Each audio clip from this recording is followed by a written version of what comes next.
창업자는 신의 영역에 도전하는 사람들이다. 무슨 의미냐? 신은 창조를 하잖아요. 크리에이션을 하는 거죠. 크리에이션이 뭐냐? 아무것도 없던 기반에서 뭔가를 만들어내는 거잖아요.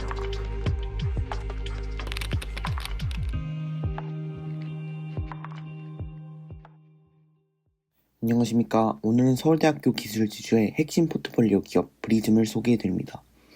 혁신적인 기술력과 성장 전략을 바탕으로 아이웨어 시장을 선도하는 그들의 이야기를 지금 바로 만나보시겠습니다. 형진 대표님을 모시고 창업에 대해서 좀 간단하게 얘기를 나눠보는 시간을 갖겠습니다. 대표님, 먼저 콥틱과 브리즘 어떤 회사인지 소개해 주시고, 그리고 네. 대표님도 간단하게 자기소개해 주실 수 있나요? 네, 반갑습니다.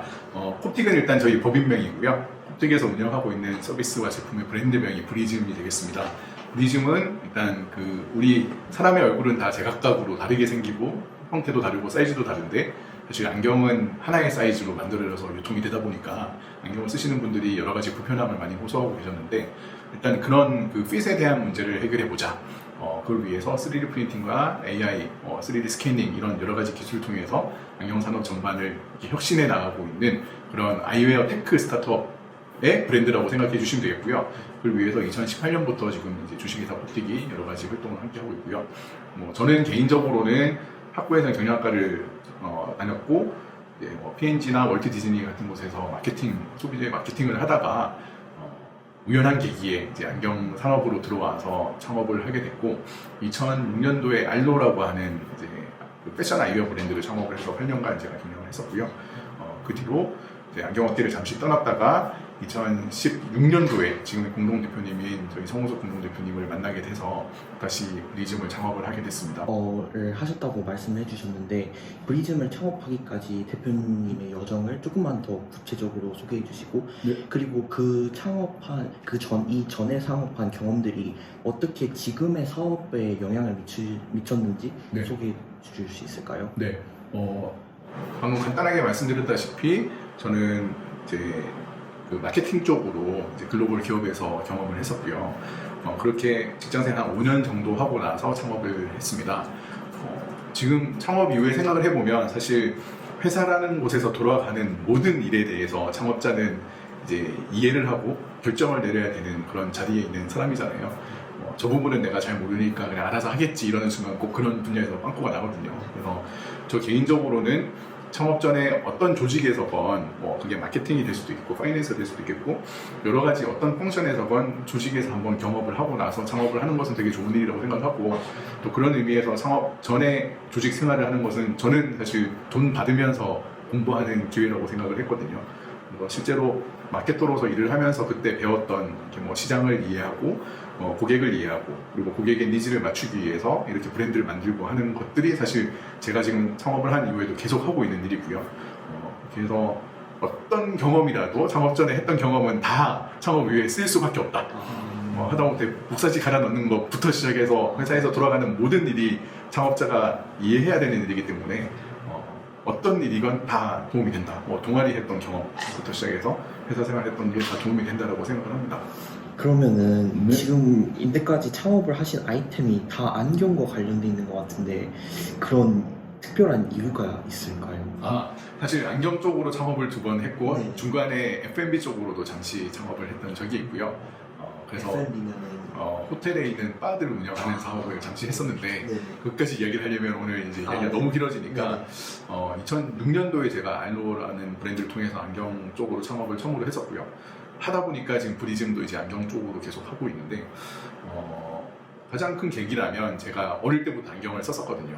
네, 안경을 2분 다 쓰고 계시지만 사실 일단은 이런 착용감에 있어서 불편함, 특히 저는 얼굴이 좀 큰 편이라서 어릴 때부터 이 옆에 보면은 자국이 늘 남아 있었어요. 안경 자국이. 그래서 살이 늘 펴 있고, 그래서 불편한 것도 불편한 거지만 잠깐 여기가 뭔가 핏줄이 통하는 곳인데 여기가 이렇게 눌려지면은 내 머리를 두뇌가 발달하는데 문제 생기는 거 아니야? 이런 불안함도 있었고, 그다음에 안경원에 가서 안경을 맞추는 경험 자체가 언제나 아직도 그런 문화가 남아있지만 흥정을 좀 해야 된다거나 가격이 투명하지 않다거나 스타일이 나한테 어울리는지 아닌지를 판단하기가 힘들어서 누구를 데리고 가야 된다거나 이렇게 이제 다른 제품을 우리가 쇼핑할 때하고 비교를 하면 쇼핑의 경험도 뭔가 좀 아쉬움이 많았고 제품 측면에 있어서도 뭔가 내가 비싼 돈을 내고 지불하는데 나한테 이렇게 잘 맞춰지지 않은 그런 불편함이 있었고 그래서 안경 착용자로서 안경에 대해서 여러 가지로 불편함을 많이 느꼈었거든요. 그래서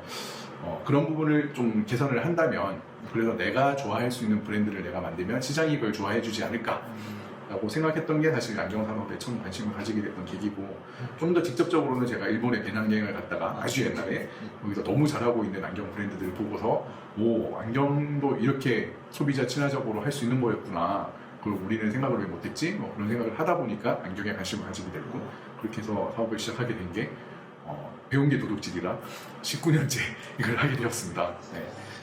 그러면은 그걸 사업화하기까지 그 주변 사업화하기까지 좀 어떤 어려움들이 있으셨나요? 예, 뭐 말로 다 할 수 있겠습니까만은 저는 이걸 이렇게 비유를 합니다. 보통은 특히 이제 창업을 준비하시는 분들이 가장 많이 갖고 있는 고민 또는 질문이 보면은 아이템이 필요하다. 사업 아이템, 아이디어가 뭐 없을까라는 고민을 되게 많이 하시고 그리고 성공한 스타트업이나 브랜드를 봤을 때 아이템이 좋아서 잘 됐다라고들 생각을 많이 하시는 것 같아요. 일반적으로는. 근데 저는 이거를 약간 생물학적으로 비유를 하자면 이제 아이템이라는 거, 아이디어라는 거는 사실 우리 머릿속에 하루에도 수십 개가 떠오를 수 있는 생명의 잉태 과정을 이제 비유를 하자면 약간 정자 같은 존재라고 생각해요.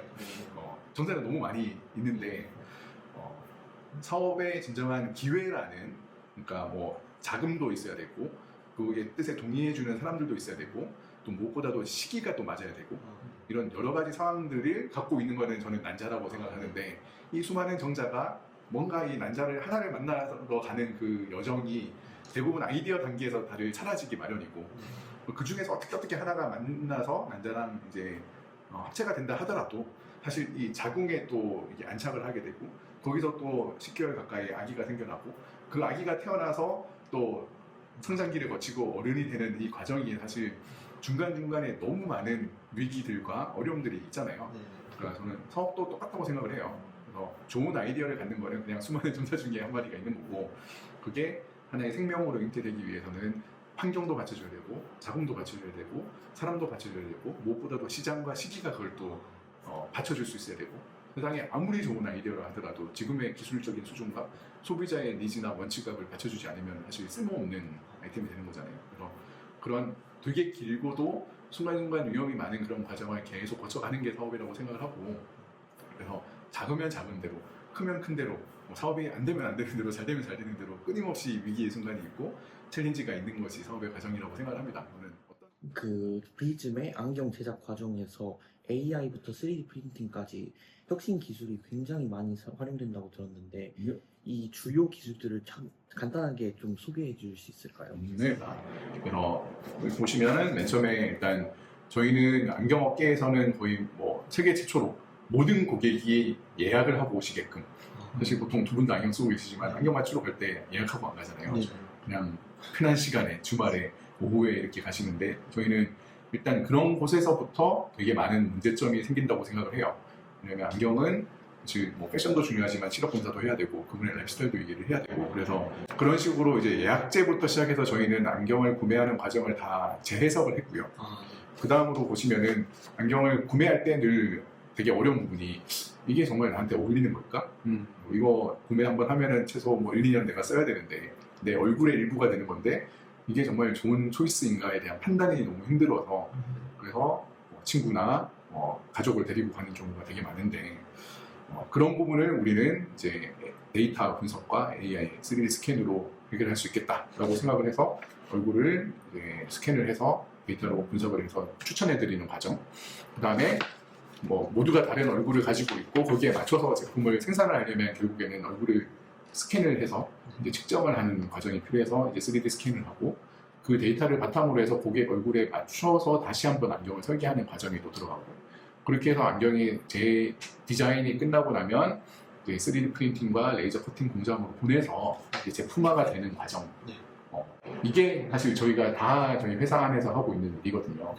어떻게 보면 이런 뭐 추천이라든지 생산이라든지 이런 분야 하나만 가지고서 한 회사가 사실 먹고 사는 경우가 많은데, 저희는 이 안경 세상을 고객 관점에서 제대로 혁신을 하고 정말 다른 고객 경험을 드리려면 이 모든 것을 우리가 직접 해야 된다라고 좀 터무니없게 처음부터 생각을 해서 이 모든 프로세스를 저희가 내부적으로 다 자체 개발을 해서 진행을 하고 있는 세계적으로 유례가 없는 그런 사례라고 말씀드릴 수 있겠습니다. 그러면은 많은 기술 창업하시고 싶은 분들이 지금 초기에 회사 초기에 뭐 기술 개발 및 특허 출원 과정에 대해서 궁금해하는데 약간 제가 대표님 인터뷰를 봤는데 이런 티타늄 태도 이렇게 힌지 같은 것도 다 특허 출원을 해야 된다고 들었거든요. 약간 그런 특허 출원 과정에 대해서도 잠깐만 간단히 설명해 주실 수 있을까요? 네, 사실 이렇게 기술 창업을 하는 경우에는 나를 보호받을 수 있는 게 거의 뭐 특허밖에 없다라고 할 수 있는데, 저희 같은 경우는 사실 안경은 특히나 스타일이나 구조에 있어서 보호받기가 되게 힘든 영역이거든요. 왜냐면 모든 게 선으로 이루어져 있고 되게 심플한 구조 속에서 모든 게 이루어지다 보니까 이거를 강하게 보호받기는 힘들어요. 카피를 하더라도. 그렇다 하더라도 이제 저희가 더 성장하기 위해서는 특허가 필요하다고 생각해서 이걸 진행했던 거고, 사실 가능한 기획 단계부터 변리사분들하고 이런 특허 가능성에 대해서 논의를 하는 게 되게 좋다고 생각을 하고요. 왜냐면 기술을 개발하는 입장에서는 우리 기술 무조건 최고야, 사람들이 다 우리를 좋아해 줄 거야 라고 믿기 때문에 창업을 하고 거기까지 가는데, 그냥 냉정하게 봤을 때 이런 전문가의 관점에서 봤을 때는 이 기술이 과연 진짜 특허거리가 될 수 있는 건지, 또는 특허를 하는 게 의미가 있는 건지, 뭐 가끔 그런 경우도 있어요. 특허를 하게 되면 기술에 대해서 디테일을 다 공개해야 되기 때문에 그걸 바이패스할 수 있는 다른 경로가 많이 보이는 특허인 경우에는 차라리 그냥 이거를 특허를 걸지 말고 그냥 자체 비밀로 갖고 가는 게 더 좋겠다라는 조언을 하기도 해요. 그래서 그런 식으로 특허가 많다고 무조건 좋은 건 아니라고 생각을 하고, 이 사업의 목적에 따라서 특허라는 것도 하나의 전략적인 우리가 사용할 수 있는 방법으로서 전문가의 조언을 받아서 처음부터 가는 게 맞겠다라고 생각이 들고요. 무조건 숫자가 많다고 저는 그게 도움이 된다고 생각하지는 않습니다.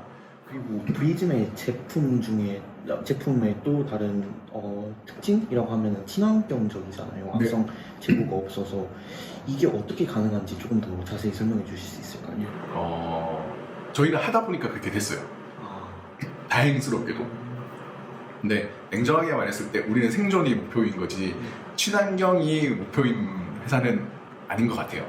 그리고 친환경만이 목표라서 이거를 풀어내는 회사들이 많이 있긴 한데, 미국같이 큰 시장에는 그렇게 가도 살아남을 수 있는데 한국은 사실 작은 시장이고 친환경이라는 이유만으로 그 제품을 구매하는 고객은 매우 적기 때문에 그것만 갖고는 살아남기 힘들다고 생각하고, 저희가 되게 운이 좋은 거는 이제 첫 번째는 3D 프린팅 기술로 지금 제조를 하고 있는데, 3D 프린팅 자체가 기존의 안경을 만드는 과정 대비 아주 친환경적이에요.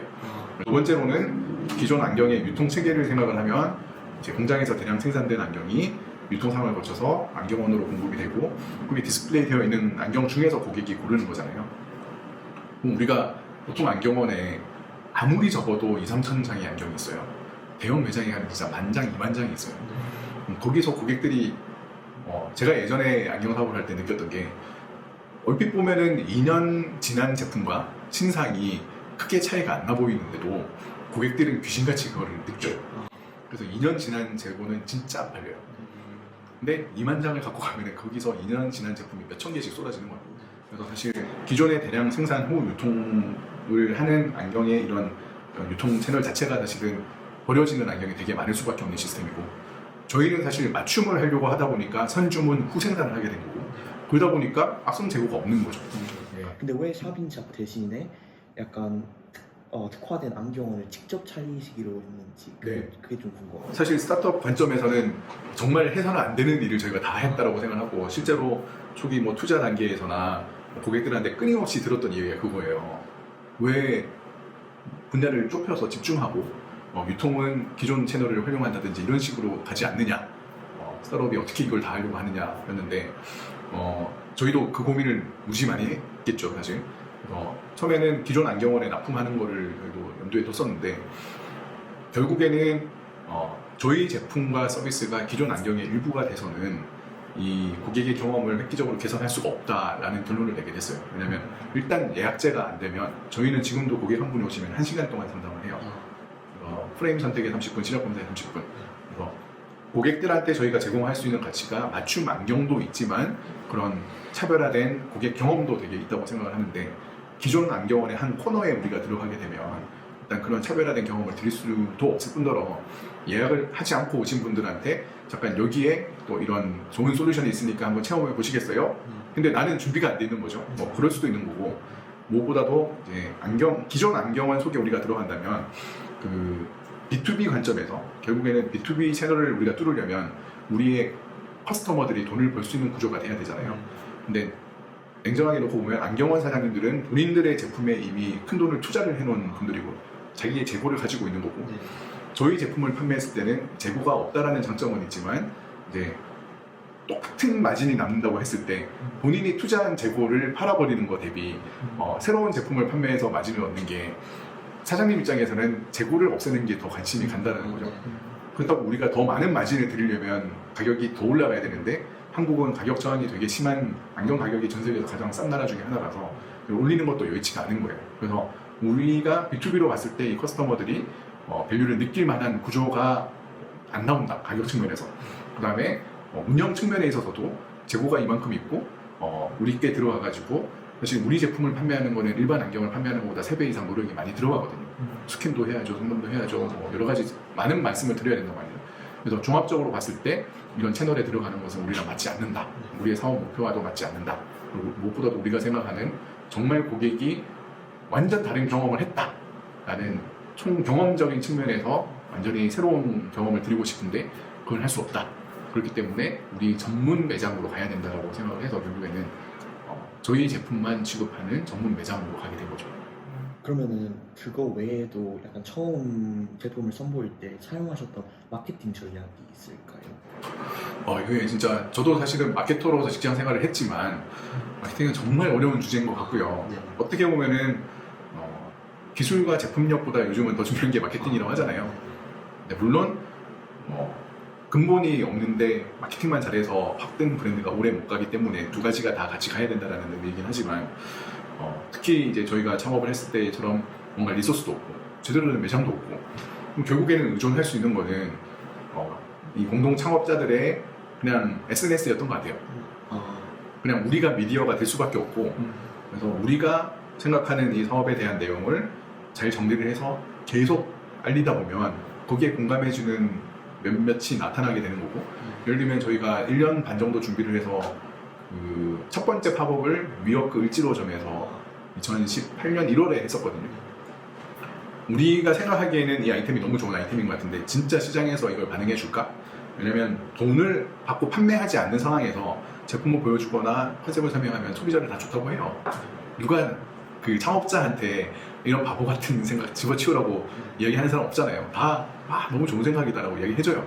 근데 그래서 결국 이거 돈 내고 살래? 그러면 이건 다른 이야기가 되는 거죠. 그래서 진짜 그게 너무 궁금했죠, 사실. 사람들이 진짜로 이걸 돈 내고 살 것이냐.